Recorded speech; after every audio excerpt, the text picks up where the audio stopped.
छत्तीसगढ़ के सुकमा में हुए नक्सली हमले में शहीदों को श्रद्धांजलि देने पहुंचे केंद्रीय गृह मंत्री राजनाथ सिंह जब जवानों के शवों पर अपनी श्रद्धांजलि दे रहे थे तो उन्होंने ये संदेश भी देने की कोशिश की कि दुख की इस घड़ी में समूचा देश उनके परिजनों के साथ है। सुकमा जिले का ये वही चिंता गुफा कैंप है जहां सोमवार को नक्सलियों ने खूनी खेल खेला था। नक्सलियों के खिलाफ संयुक्त ऑपरेशन पर निकले सीआरपीएफ के जवानों की नक्सलियों के साथ हुई मुठभेड़ में 2 अधिकारियों समेत 14 जवान शहीद हो गए थे। इन जवानों के शवों को चिंता गुफा कैंप से रायपुर लाया गया, जहां पोस्टमार्टम के बाद उन्हें आखिरी विदाई दी गई। गृह मंत्री के साथ ही राज्य के मुख्यमंत्री रमन सिंह और तमाम अधिकारियों ने नम आंखों से शहीदों को याद किया। गृह मंत्री ने नक्सलवाद को राष्ट्रीय समस्या बताते हुए दावा किया कि सरकार इस चुनौती से निपटने में कामयाब रहेगी। यह एक चुनौती है और इस चुनौती का मुकाबला सारे देश को एकजुट होकर करना होगा।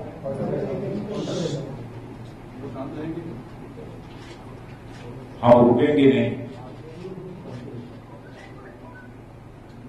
हम आगे बढ़ते ही रहेंगे। इससे पहले कुछ घायल जवानों को इलाज के लिए एम्बुलेंस से जगदलपुर के महारानी अस्पताल लाया गया, जहां उनका इलाज चल रहा है। वहीं गंभीर रूप से घायल 10 जवानों को रायपुर के रामकृष्ण केयर अस्पताल में भर्ती कराया गया है। रायपुर में भर्ती घायलों से मिलने के लिए गृह मंत्री राजनाथ सिंह पहुंचे और उनका हालचाल जाना।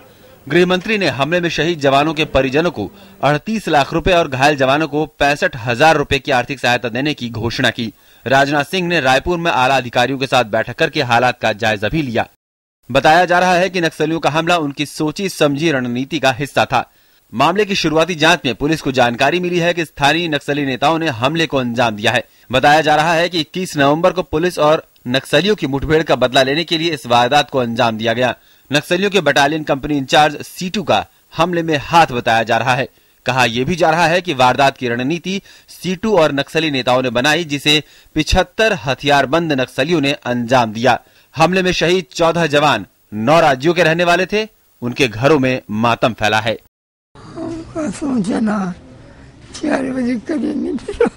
नक्सली हमले के राष्ट्रपति और प्रधानमंत्री समेत तमाम नेताओं ने निंदा की है। राष्ट्रपति ने हमले की निंदा करते हुए शहीदों के परिजनों के प्रति संवेदना व्यक्त की है। वहीं प्रधानमंत्री ने इसे अमानवीय बताते हुए कहा है कि हमले की निंदा के लिए उनके पास शब्द नहीं है। संसद में सुकमा नक्सली हमले की निंदा की गई। विपक्षी कांग्रेस ने जहां हमले के लिए छत्तीसगढ़ सरकार को जिम्मेदार ठहराते हुए मुख्यमंत्री रमन सिंह का इस्तीफा मांगा, वहीं सरकार ने इसे राष्ट्रीय चुनौती करार दिया। 1500 जवानों का मौत अभी तक हुआ है और सरकार 1 मिनट सत्ता में रहने के लायक नहीं है। इस सरकार को तत्काल बर्खास्त किया जाना चाहिए। Issue is concerning not only Chhattisgarh, it's a national challenge thrown on our system, on our democracy. Continuously such things are happening. So we are taking serious note and the government will respond tomorrow. Sukma जिले का चिंता गुफा थाना क्षेत्र धुर नक्सल प्रभावित है और यहाँ कई बार नक्सली खूनी खेल खेल चुके हैं। 2010 में यहीं पर नक्सलियों ने सीआरपीएफ के 75 जवानों की हत्या की थी।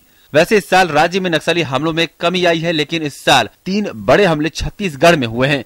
11 मार्च 2014 को सुकमा में नक्सली हमले में सीआरपीएफ के 11 जवानों के साथ ही पुलिस के 4 जवान शहीद हुए, जबकि एक नागरिक की भी जान गई। इसके अलावा 12 अप्रैल को बस्तर और बीजापुर में हुए नक्सली हमलों में जवानों और नागरिकों समेत 14 लोगों की जान गई। सोमवार का हमला तीसरी बड़ी वारदात है। हमले के बाद सरकार भले ही नक्सलवाद को जड़ से खत्म करने का दावा कर रही है, लेकिन इस वारदात से फिर यही सवाल उठता है कि क्या हमारी रणनीति में कहीं चूक रह गई है। राघवेश पांडे और नीरज सिंह के साथ डीडी न्यूज।